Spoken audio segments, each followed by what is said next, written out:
And when I was about 16, I believe, I moved to Canada. So I grew up in Vegas, but I went to school in Portsmouth, which is kind of rare for most children my age growing up in Vegas, because you go to school in the community that you were raised. But we went to school in Portsmouth, and then I moved from Dominica to Canada when I was about 16. And I lived in Canada up until I was about 29. So quite a few years. I became an adult in Canada. I got to experience, Canadian culture. I got to learn about, the different nuances. And I wasn't even quite sure if I understood what racism was.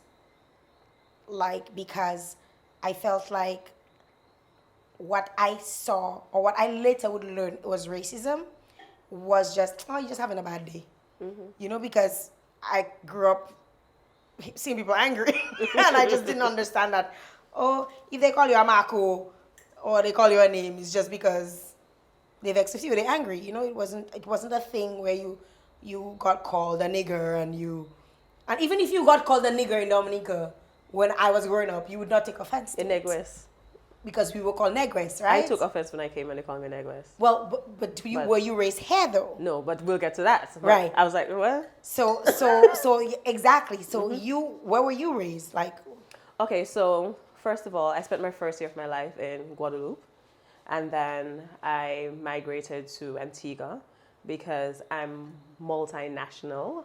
So each of my parents have a non-Dominican parent, and each of them have a Dominican parent. So my mom, dad is Antiguan. So I grew up in Antigua. So my entire, from 1 till adult-ish, I was in Antigua. So but my first year was in Guadeloupe, and yeah. So that's my background, my early childhood background. Did you ever leave Antigua at any point? Of course, we traveled every year, and maybe when I was, my mom made sure we go somewhere every summer, Sounds like my mom. Yeah. I remember one summer, when you could watch your children leave from the airport. Mm-hmm. We went up on a particular airline, my favorite airline, Aliat, Antigua Airline. But yeah, and they maybe forgot to fuel the plane or something. And then my mom was there watching all her 4 children in this plane, and it just, it was coming down. Wow. So yeah, but so I do have memories of traveling. So I've done a lot of traveling. But when you say things like Negwest and these things, I guess we'll come back later. So I was in Antigua, then we moved to Canada, and then I got to 27, and I realized I have family in Dominica, and I've never ever lived here. So my mom's entire mother's side, I did not know. Wow. So that's why I moved to Dominica, so I can find out about my family and my dad's side of the family.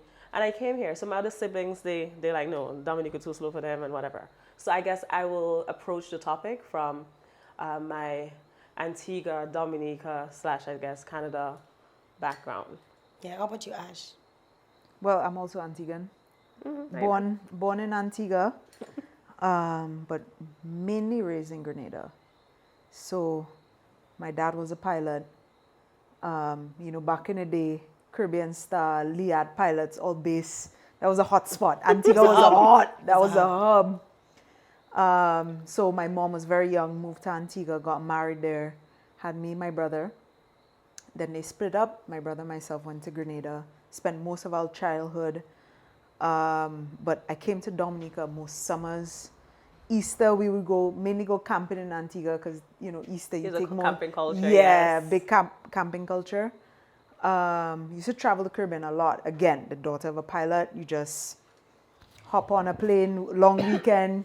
But summers in Dominica, yeah, especially being with your grandparents in Dominica, that's a different experience. It's weird unless you've experienced it, like grandparents in other countries versus grandparents in Dominica. When you come, what was the difference with your grandparents? When you up, it's like you from Vegas. Yeah, So but I didn't really grow up with my grandparents. So even like I really started interacting with my grandmother when I was like almost a teenager. Oh. Like my mother's mother, because she lived in England and then she moved back. And my father's mother Okay. was somebody that I interacted with to some extent because she was my father's mother. My father was very close to her, but it wasn't like when you grow up and you go in to spend summers. I think we spent one summer with her, and my sister actually got hurt that summer, and my mother never sent us You there never passed again. back? We never passed back. We could not get hurt with my grandmother here. Like, okay, my mother's mother, like, oh gosh, when I go to Grenada, I have to go by her every day. She cook for you, she's so nurturing, rub your legs, always want hugs and stuff, I'm so blessed, very nurturing. But my grandmother, because my grandmother had 3 boys, she really wanted a girl. She was going to keep trying until she got a girl. First grandchild was a girl. So she was obsessed with me. 12 o'clock in the afternoon, you can't go outside. That's why Too hot. That's I'm how not you spoiled. Wow. Look how you cut your legs. That's why you Cut. have good skin. She mashed up the chair. It came off hook. It wasn't hooked properly. My sinus! She said what? Sorry. Get up, eh? Get up. Let's do that fast, Wait, girl. oh, I can fall down too. Wait. She's trying to fix the chair. It wasn't hooked properly. Go ahead. Go ahead. I'm on panties, so don't watch. Julie, don't you grumble? You want to remind that? Boy. That All you have to help me. All you don't help me, man. Oh, sorry. That have to lift up. All you just kiki in. Everything is kiki. You can't make no sentences.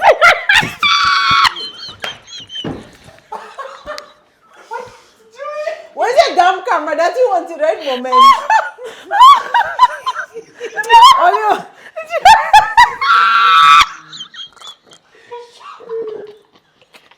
Jael, you put your chest again.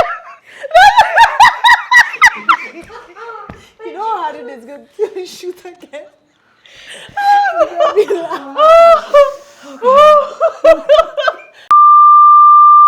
And No, but the thing is, right? It's not just me. I find, well, I can speak more on Dominican grandparents, so I don't know if other people can relate, but grandparents tend to be very overprotective.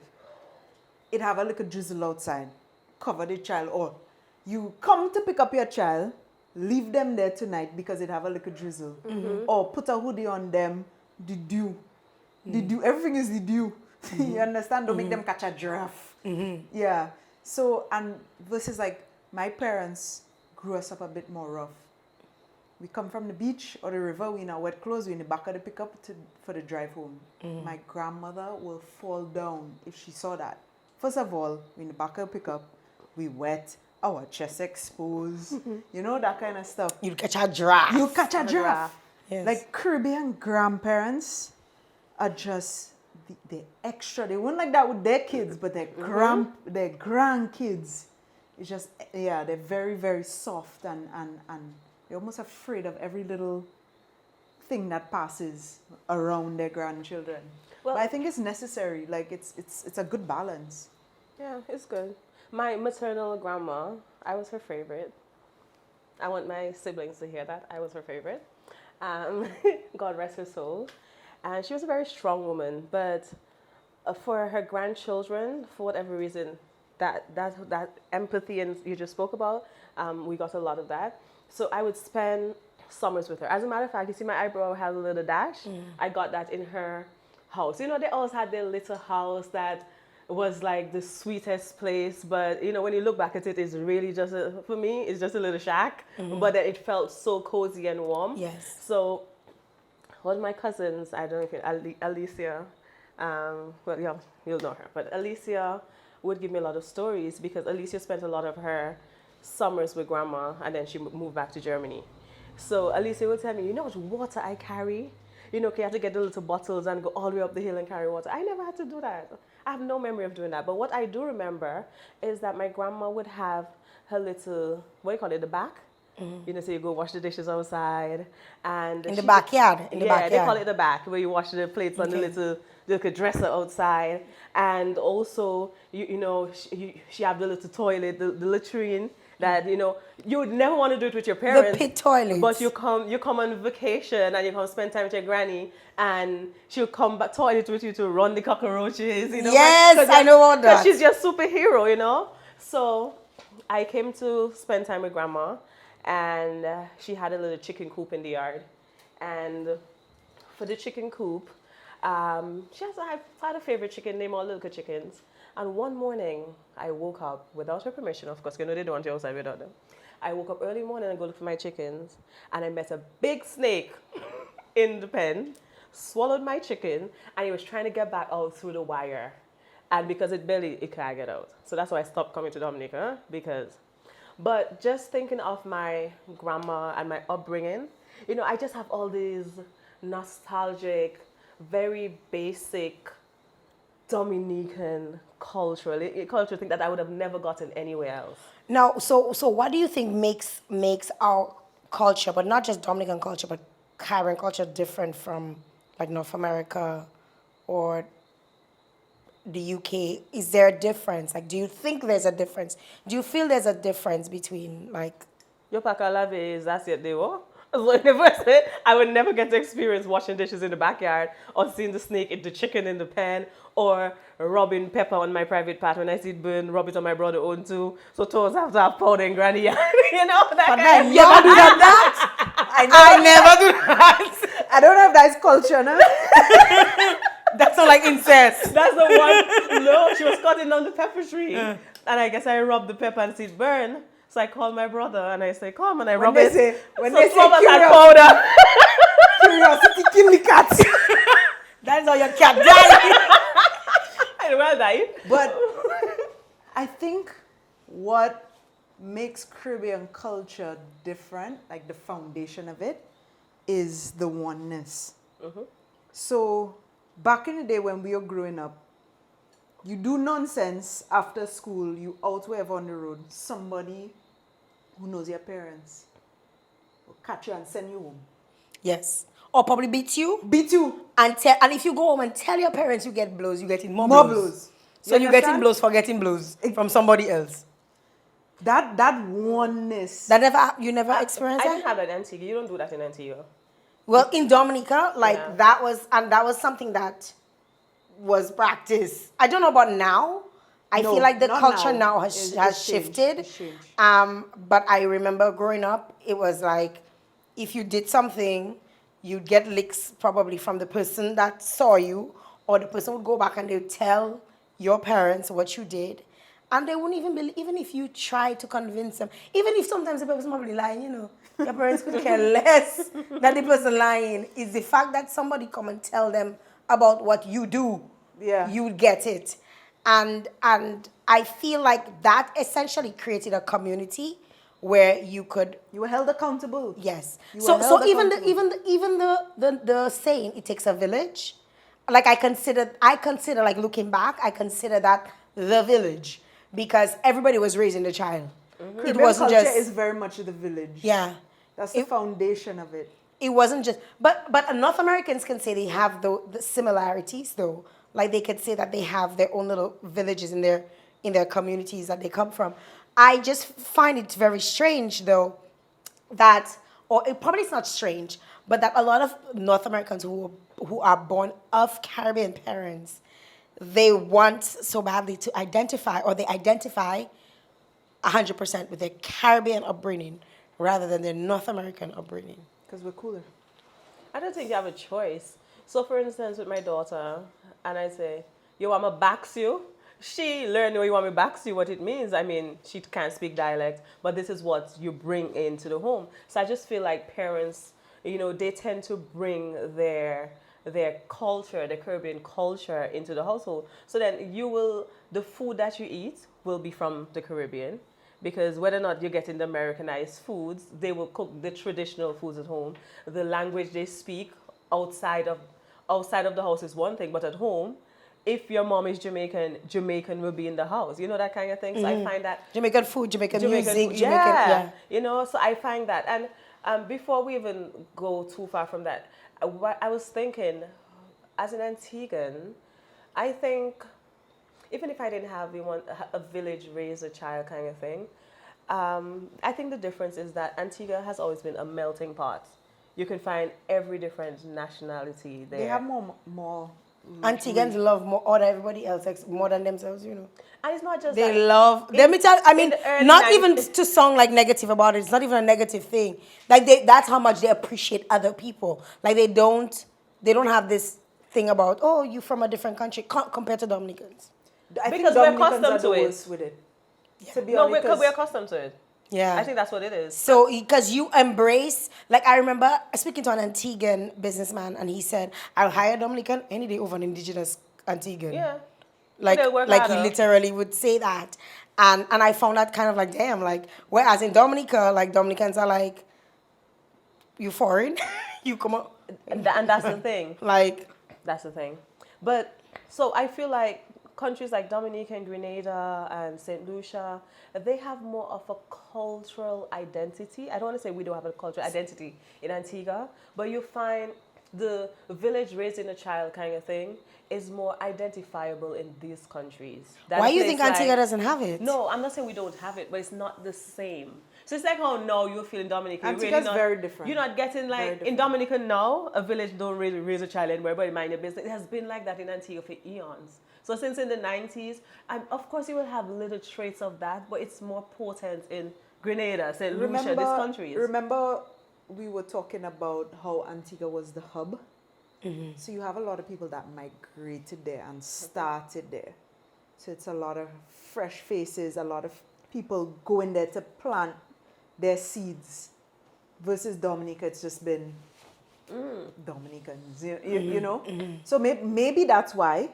Obviously, none of us really, we haven't spent, real adult years there so we can talk about it. But you are definitely right where some islands are more culture rich than others. You have Trinidad. You haven't experienced a Christmas unless you experience a Parang Christmas. You understand? That's a whole different energy, jab, Creole in Dominica. The islands, some of them just have more of that culture rich kind of vibe to them.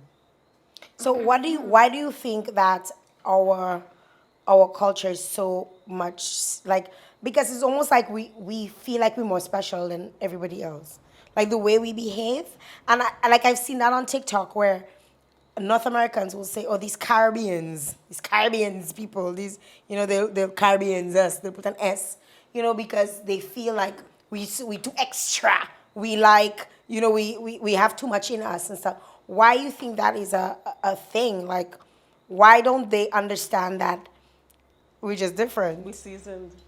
Yeah, well, it's funny you say that because, North Americans consider us the flavors, and for the longest while, Africans considered us the ones that were sent away. But now they consider us a diaspora. So they're changing the way They're being more proud of us. They're being more proud of us or being more accepting of us, and realizing that we didn't leave by choice. We were forced out, right? Or we were taken, I should say. So why do you think, though, the culture is so different for them to even, understand that that's why we're different? That's a good question. As she said, we have seasoning. We just have more, everything about us is different. And then on top of it, because we are small islanders, we make more effort to be educated to everything else. So, for instance, you'll find some North Americaners, can you say that? North Americaners? They're in their bubble. All they know is their country. All they learn is their history. That's it. It's true. Yeah. That's all they're taught is their All they history. know is their states. When I was living in the UK, I told them I'm from the Caribbean, right? I'm talking to this group of people, and they're like, "You mean Jamaica? Like Jamaica is the Caribbean." They don't make an effort to see outside. We, as Caribbean people, that's what we do. We listen to CNN, BBC, all of that more than our local news channels. We keep ourselves very much informed to what's going on in the rest of the world versus people in more first world countries that are just consumed by their own bubble. You see, for me, there's a reverence in identity, cultural identity.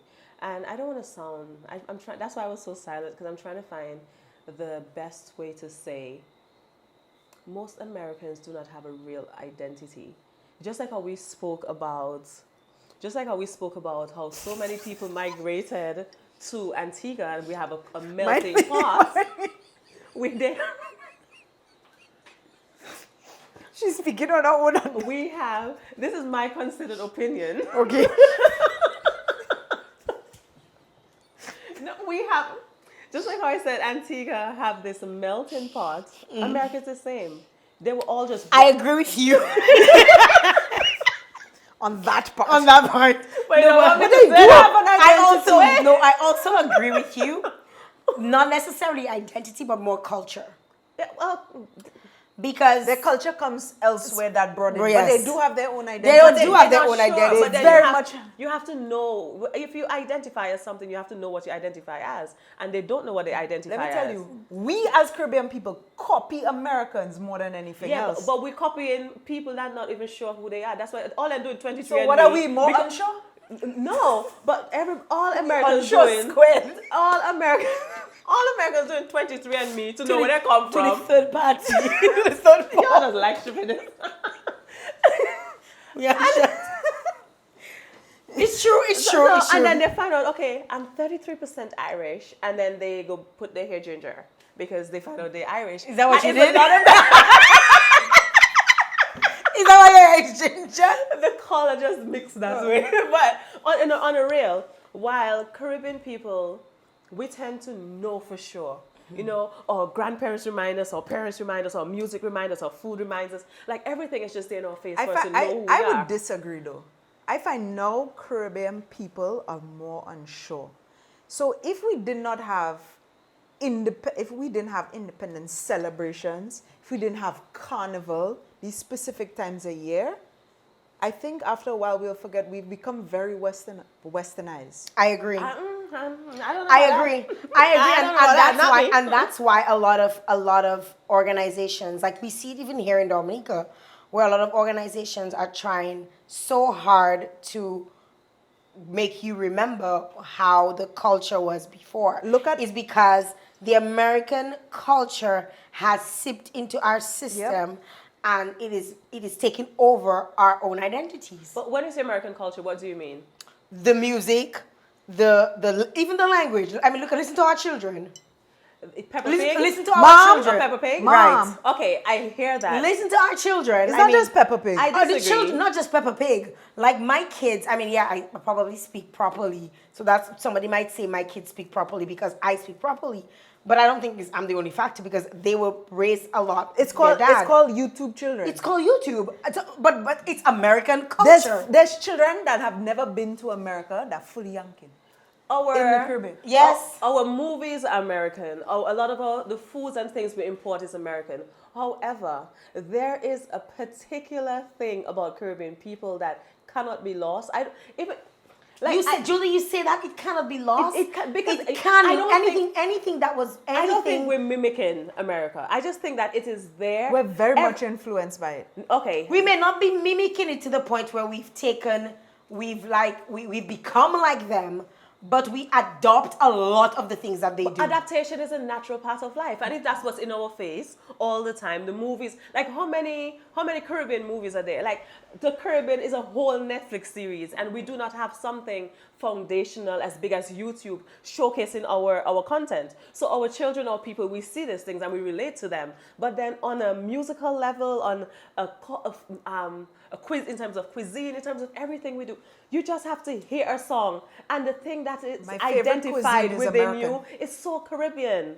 The way we dance is like, I just don't think that we lose our cultural identity or mimic America enough that we have lost anything. I'm not saying that we've lost it. I don't think we've lost it. I think that it can get lost. Yeah, if we didn't have constant reminders. And I think it's because of organizations within many islands who continuously sometimes beg people to send their children to learn to play pan, beg people to send their children to do poetry, to do art, to do all of these different things to keep the culture alive. Even like people who do like historic podcasts, people who do keep doing interviews, people who do shows on radio programs. Like I know there are radio programs, very popular radio programs, where they're teaching people about the past. That is what will help keep the culture alive. If that stops, if that does not continue, the American culture, because we have social media, and everybody puts more emphasis on social media than anything else. Some people don't even watch CNN and BBC and those things anymore because they go straight to social media to get their news. Social media influencing. Right. Whether it's on TikTok, I'm perturbed by that. Me too. Whether or not they catch their news on Facebook or whatnot. But at the end of the day, y'all are silly, you know. But at the end of the day, I feel like if they're the people who are the enforcers, if they don't continue to encourage people to know the culture. And I see like even in Dominica, we have this thing, that. I was about to bring thing it that up. they've Sugar George is pushing for really us to wear our madras every last Friday of the month. and just more often in general. Why wait for One once a day. year? But you Well, I know do why? it all the But time. guess you know why? That's you. Can I explain to you why that is being done? The reason behind this is being done is that during Creole season, people stop wearing the traditional madras. They were African. They were not just African. They wear all their modified styles of the madras. Yes, it looks beautiful, but that is not the traditional wear. So what's going to happen over time? People are not even going to remember the traditional I'm wear. okay so with that. No, but I'm not. So the reason why it's being enforced for you to wear it every Friday, it means you're going to be tired of wearing madras every single Friday in the different creations. That during Creole Day you're going to want to wear your jeep, and you're going to want during Creole season you're going to want to wear your wob because you want to represent for your tradition. That is almost like a mental way of trying to get people to remember this is not what we're supposed to be wearing. This is not our tradition. It is, but it's a great strategy. Can I say something? Go ahead. Okay. So we end up wearing that wob because of exactly what we're speaking about. The wob, in my considered opinion, I feel like a lot of disclaimers going to have to go for me, is very much imitating what European women wore. Our wob isn't made for the Caribbean hot sun.